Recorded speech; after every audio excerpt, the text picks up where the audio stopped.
दर्द को दवा बना लेने वाली कला और कलाकार के जीवन का विश्लेषण करेंगे। ये उन लोगों के लिए है जो अपने दर्द से परेशान हैं और उन्हें लगता है कि उनके जीवन में इतना दर्द है कि अब उससे बाहर निकलना मुश्किल है।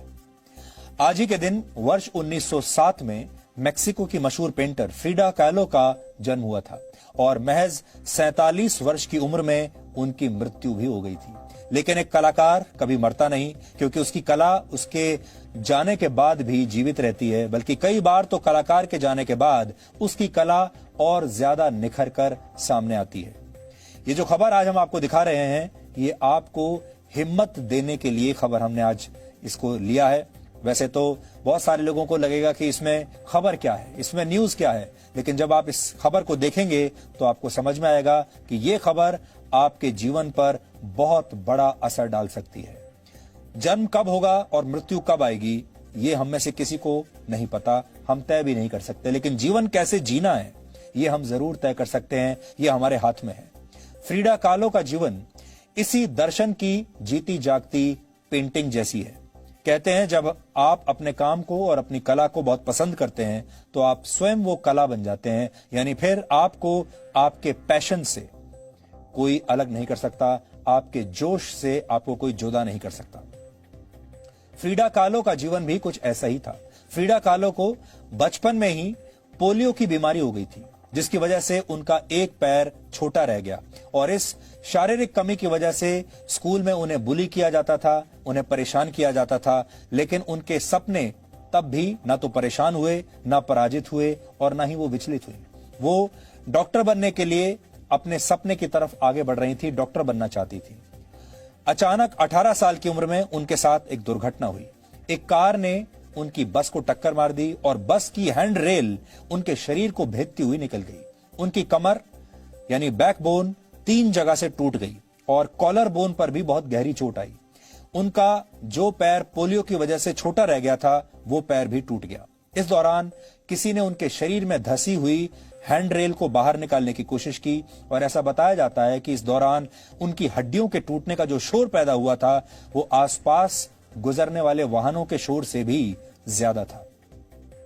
इसके बाद 1 महीने तक अस्पताल में उनका इलाज चला और उन्हें लंबे समय तक फिर बिस्तर पर ही आराम करने की सलाह दी गई, यानी वो बिस्तर से उठ नहीं सकती थी। उनके शरीर के साथ ही उनका डॉक्टर बनने का सपना भी हमेशा के लिए टूट गया। लेकिन बिस्तर पर लेटे लेटे ही फ्रीडा कालो ने पेंटिंग में अपना हाथ आजमाने का फैसला किया और फिर जो हुआ वो उनकी पेंटिंग्स के रूप में आज भी इतिहास में दर्ज है। इस दौरान फ्रीडा का इलाज चलता रहा और वो लंबे समय तक, वर्षों तक बिस्तर पर ही रहीं, उठ नहीं सकती थी। लेकिन चित्रकला ने उन्हें वो पंख दे दिए जिनके सहारे उनके सपने उड़ान भरने लगे, क्योंकि अब उन्हें चलने के लिए पैर नहीं चाहिए थे, अब उन्हें पंख मिल चुके थे। अब वो पैदल नहीं चलना चाहती थी, अब वो उड़ना चाहती थी। फ्रीडा ज्यादातर खुद की पेंटिंग्स बनाया करती थी, यानी अपने ही पेंटिंग्स बनाती थी, अपने ही चेहरे को इस्तेमाल करती थी और इसे सेल्फ पोर्ट्रेट भी कहा जाता है।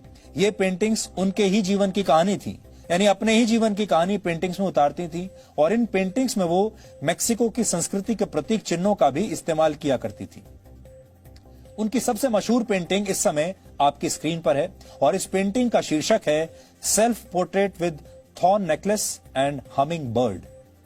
इसमें उनके गले में कांटों का एक हार है और इस हार के साथ ही एक मृत पंछी पेंडेंट की तरह लटका हुआ है।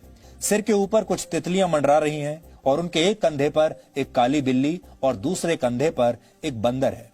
वैसे तो किसी पेंटिंग में छिपे संदेश को समझना आसान नहीं होता, लेकिन इस पेंटिंग के बारे में एक मशहूर परिभाषा यह है कि फ्रीडा कालो इसके जरिए अपने पति के साथ अपने टूटते रिश्तों को बयान कर रही थी। गले में पड़ा कांटों का हार उनकी तकलीफों को बताता है और काली बिल्ली दुर्भाग्य का संकेत है। बंदर उनके गले में पड़े कांटों का हार खींच रहा है, जिससे उनके शरीर से खून निकलने लगता है। कहा जाता है कि ऐसा ही एक जंगली बंदर फ्रीडा के पति ने एक बार उन्हें तोहफे में दिया था। उनके पीछे मंडराती तितलियां और घना जंगल ये बताता है कि बाहर से जीवन हरा भरा दिखाई देता है, लेकिन इच्छाओं का जंगल कई बार दम घोंटने लगता है। फ्रीडा के साथ जो दुर्घटना हुई उसने उनकी रीढ़ की हड्डी को सबसे ज्यादा चोट पहुंचाई थी अपने इस दर्द को बयान करने के लिए भी फ्रीडा ने एक पेंटिंग बनाई और इस पेंटिंग को नाम दिया द ब्रोकन कॉलम। इस पेंटिंग में स्टील का एक कॉलम उनके शरीर के बीच से गुजर रहा है। कहा जाता है कि इस पेंटिंग के जरिए वो शरीर में लगी अपनी चोटों और असहनीय दर्द को बयां कर रही थी। फ्रीडा की 30 से ज्यादा सर्जरीज हुई थी। सोचिए, 30 सर्जरीज से ज्यादा उनकी हुई, लेकिन उनकी चोट कभी भी पूरी तरह से ठीक नहीं हो पाई, वो कभी फिट नहीं हो पाई। इसे बयां करते हुए उन्होंने एक हिरण की तस्वीर बनाई जिसके चेहरे की जगह फ्रीडा ने अपना चेहरा लगाया। इस हिरण के शरीर में 9 तीर लगे हुए हैं और हिरण के शरीर से खून बह रहा है। कहते हैं उन्होंने अपनी सफल सर्जरीज को इस पेंटिंग के जरिए बयां किया था। उनकी जो असफल सर्जरीज थी, जो सर्जरीज उन्होंने कराई और वो असफल रही, वो दिखाने के लिए, वो दर्शाने के लिए उन्होंने ये पेंटिंग बनाई थी। इसके अलावा उनकी एक और मशहूर पेंटिंग इस समय आपकी स्क्रीन पर है। इस पेंटिंग का नाम है द टू फ्रीडाज। इसमें फ्रीडा ने अपनी ही 2 छवियां बनाई हैं। इस पेंटिंग में दोनों फ्रीडा का हृदय, दोनों में फ्रीडा का हृदय दिखाई दे रहा है और ये दोनों हृदय यानी दोनों दिल एक ही नस से जुड़े हुए हैं। इस पेंटिंग के बारे में कहा जाता है कि ये उन्होंने अपने पति डिएगो रिवेरा को तलाक देने के बाद बनाई थी। इसमें एक तरफ वो शादीशुदा फ्रीडा है जो अपने पति और मेक्सिको की संस्कृति से प्रेम करती है और दूसरी फ्रीडा वो है जो एक आजाद और स्वतंत्र महिला है।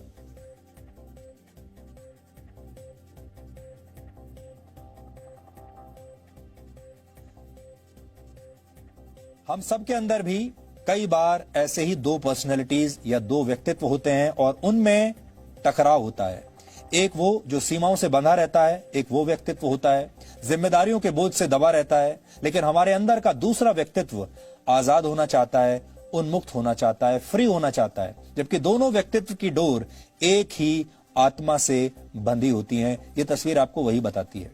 फ्रीडा कालो की पेंटिंग्स पहली नजर में बहुत दर्द भरी लगती हैं, लेकिन यह मत समझिए कि हम आपको डिप्रेशन में डालने की कोशिश कर रहे हैं।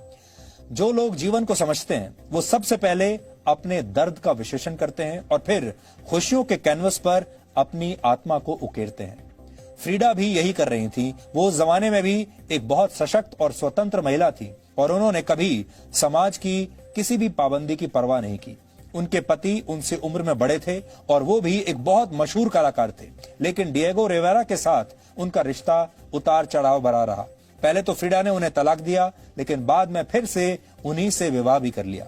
लेकिन फ्रीडा के जीवन से सीखने वाली जो जरूरी बात है आपके लिए वो ये कि उन्होंने इतनी परेशानियों के बाद भी कभी हार नहीं मानी और अपने अकेलेपन और अपनी तकलीफों को हमेशा अपनी ताकत में बदल दिया। कहते हैं आप जितना दर्द सहते हैं आपका व्यक्तित्व उतना ही निखरता है, उतना ही विशाल बनता है। आपकी आत्मा पर चोट के निशान ही आपके चरित्र को मजबूत और महान बनाते हैं। मशहूर सूफी संत और कवि रूमी कहते थे कि आपको मिला दर्द और जख्म ही वो जगह है जहां से रोशनी आपके अंदर प्रवेश करती है। रूमी ने जो कहा उसे फ्रीडा ने अपनी पेंटिंग्स के जरिए चरितार्थ करके दिखाया और अपने जीवन के आखिरी दिनों में संक्रमण की वजह से फ्रीडा का एक पैर डॉक्टरों को काटना पड़ा था, लेकिन फ्रीडा कहती थी कि उन्हें पैरों की जरूरत नहीं क्योंकि उनके पास उड़ने के लिए पंख हैं। वो ये भी कहती थी कि उनके दुख हमेशा उन्हें डुबोने की कोशिश करते हैं, लेकिन उन्होंने तैरना सीख लिया है। फ्रीडा कहती थी कि वो खुद के साथ सबसे ज्यादा समय बिताती हैं, इसलिए उनका प्रिय विषय वो स्वयं है और इसीलिए वो अपने स्वयं की पेंटिंग्स बनाती हैं। इसलिए जीवन में दूसरों का विश्लेषण करने से पहले अपना विश्लेषण कीजिए, खुद को एक विषय बनाकर, सब्जेक्ट बनाकर उस पर रिसर्च कीजिए और फिर जब आप जीवन के कैनवस पर अपने अस्तित्व का चित्रण करेंगे तो आप पाएंगे कि आप उस राय से कहीं बेहतर हैं जो दूसरे आपके बारे में बनाते हैं। इसलिए हौसलों का ब्रश उठाइए और अपने वर्जन 2.0 का निर्माण आज से ही शुरू कीजिए। आपको सफल होने से कोई रोक नहीं पाएगा।